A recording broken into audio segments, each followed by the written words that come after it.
So I guess the hardest part of starting is getting started.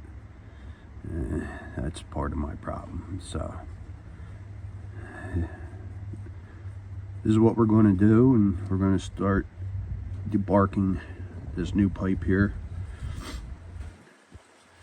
And this is the first pipe we made, walnut stem with some pre-made cordage. And then we went to a full length one-piece tavern pipe. And we're going to try doing the same thing and see if that first one was a lucky shot. And I haven't got around to doing nothing since the last one. It's part of my symptoms, I guess. That's why I started doing this kind of involuntary, because I don't do nothing. I got to start somewhere. I got to start doing something. So it's a distraction. I'm trying to focus my mind, stop it from over processing, and I guess gives me something to focus on. So I'm just going to start the knife here, nothing special. Take the bark off and see if there's any flaws underneath. See if it turns out a dud. What the evolution ends up being.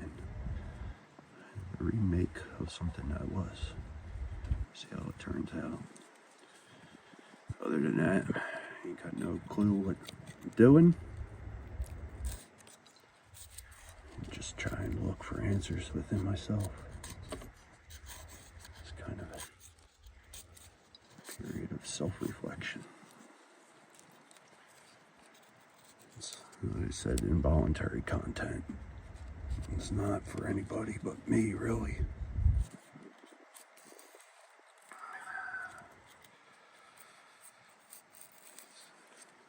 It's just nice to, part of the symptoms I'm learning to deal with is not wanting to be around people. It's not because I don't like people. I like people a lot. I find people very interesting. I like to learn about people. I like different people. I don't like people who aren't the same as me. Not that I've ever met too many people like me. It's sort of a personality thing. Anyway, just gonna keep nothing special, pulling away at the bark. Try to keep this simple, sweet, to the point, nothing special. I'm getting involved in too much serious shit. It ain't a step-by-step. I didn't look how to do nothing. I don't know how to do nothing. It's just something to do, to avoid having to do something else. Maybe in the course of this, I'll come across my own little piece of wisdom. It's going to further my understanding of things.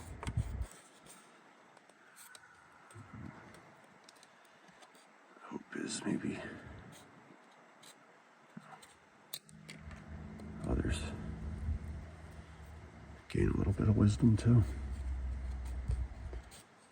I think wisdom is something everybody could use, especially nowadays. It seems like everybody's distracted. That's the thing. I like to be alone.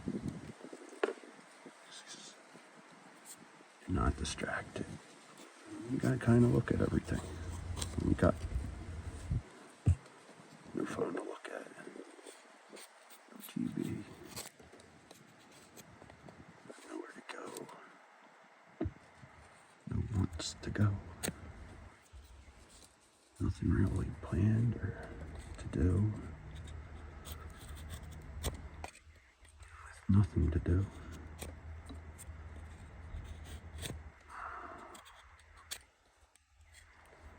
sometimes it's just nice to be out. Be alone in the woods. I don't know.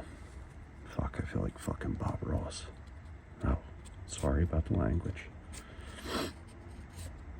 It's another thing. I was raised better than that, but I kind of don't flower anything. I don't know. So sometimes when I cuss, it ain't meant to insult. I cuss because being truthful, being honest, passionate about something. So it gets that involuntary little extra flair, I guess. And once I became from a young man into my own person, I stopped filtering that part. Unless it was a proper occasion, but I found that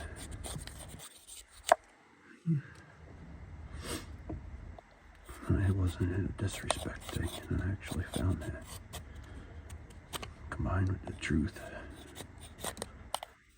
people were willing to accept it more. And respect you more.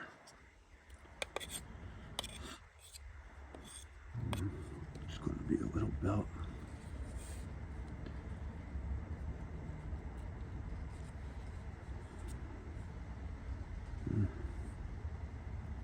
I found out definitely to wear gloves while doing this. I think this is, like I said, I don't know what really it is. It wasn't too particular color, but I think it's black walnut. Yeah, and after I did the first one, I had some problems with my hands. They looked like a suntan for the palms of my hands for a week and a half afterwards. It just looks like the palms of my hands went to a trip to the Bahamas for a week, got burned, and came back to the frigid north without the rest of the body. Anyway, I don't know. Ain't nothing made to make sense here. Meant to make sense. But, alright. Try a decent amount on there down the white. I'm just gonna keep going down the stem here and see where this takes me. One pipe. And in my head.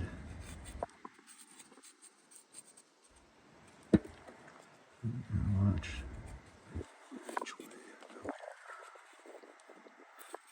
Can't afford a trip to the hospital. No injuries are necessary.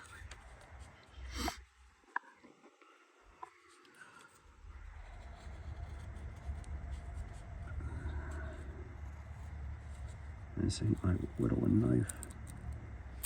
It's sharp, but it ain't that. It ain't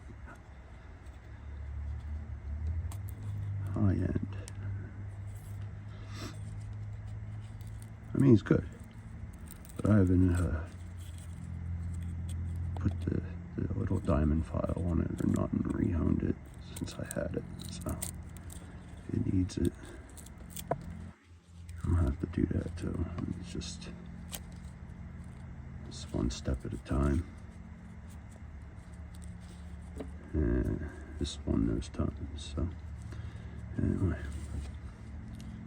that's what we got for now, and I don't know what I'm planning on doing, but it's going to be a little tricky. And get to these curves next here, I guess, and clear this out. Take a little cigarette break and calm my nerves down here. And I don't know. I figured better than staring at my hands or staring at the floor, so I got this box. Put a little eye candy. Take a break, clear out the shavings here, I guess. And what I made, what I use, and what I have and found. Just stuff I thought was interesting. And up here, this is a, I call it my lucky $50. In 1940, I don't know, 3. I found it metal detected in the yard one day, and it was the largest piece that I had found. And just the way it pretty much came out of the ground. I just wiped it off. Thought it was a beautiful coin. I'm a coin collector, so I love this era in prior years. Some of the most beautiful coinage. Anyway, I call it my lucky coin. Just decided to put that out. And during around that same era, I had found what it looks like just a rock down here. Maybe I'll talk about that later. It was a Indian hand axe I found along the riverbank. So anyway, I don't know what to say. Is where see where we go from here on the pipe and myself. All right, see you for now.